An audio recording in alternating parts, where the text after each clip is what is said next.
আবারও রাশিয়ার কিনজালের দাপটে কাঁপল ইউক্রেন, সাথে ছিল ৬০০ এর অধিক ড্রোন। তবে এবারের লক্ষ্য ছিল ইউক্রেনের জ্বালানি অবকাঠামো। প্রশ্ন আসছে, রাশিয়া কেন এমন আক্রমণ করছে? এটি কি শুধু একটি প্রতিশোধমূলক হামলা নাকি বড় কোনো কৌশলের অংশ?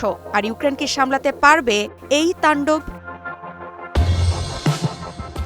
২৩ ডিসেম্বর ভোররাতে ইউক্রেনের রাজধানী কিয়েভ সহ একাধিক এলাকায় রাশিয়ার ড্রোন ও ক্ষেপণাস্ত্রের বর্ষণ শুরু হয়। কমপক্ষে ৩ জনের প্রাণহানি হয়েছে।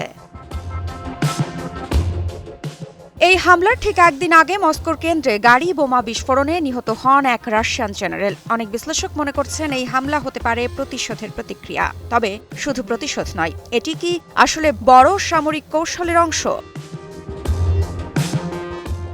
রাশিয়ার প্রতিরক্ষা মন্ত্রণালয় দাবি করেছে তারা ইউক্রেনের জ্বালানি অবকাঠামো লক্ষ্য করে কিনজাল ক্ষেপণাস্ত্রের ব্যবহার করেছে। একই সঙ্গে দাবি করা হয়েছে দেনিপ্রোপেট্রোভস্ক অঞ্চলের আন্দ্রিবকা এবং খার্কিভের প্রাইলিপকা এলাকা নিয়ন্ত্রণে নেওয়া হয়েছে। কিন্তু কতটা বাস্তবতার সাথে মিলছে এই দাবি? একদিন আগেই ইউক্রেনের কৃষ্ণ সাগরের গুরুত্বপূর্ণ বন্দর শহর ওডেসায় হামলা চালায় রুশ বাহিনী। এই হামলা ব্যাপক বিদ্যুৎ বিভ্রাটের সৃষ্টি হয়েছে।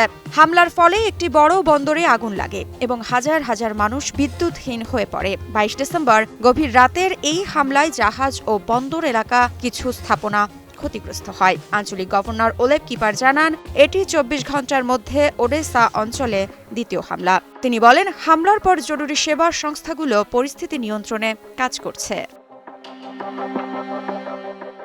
এদিকে বার্তা সংস্থা রয়টার্সের বরাতে জানা যায়, মাত্র একদিনে ইউক্রেনের ১৪২টি অঞ্চলে বড় ধরনের হামলা চালিয়েছে রাশিয়া। বিশেষ করে খার্কিভ অঞ্চলে হামলা আরও শক্ত হয়েছে।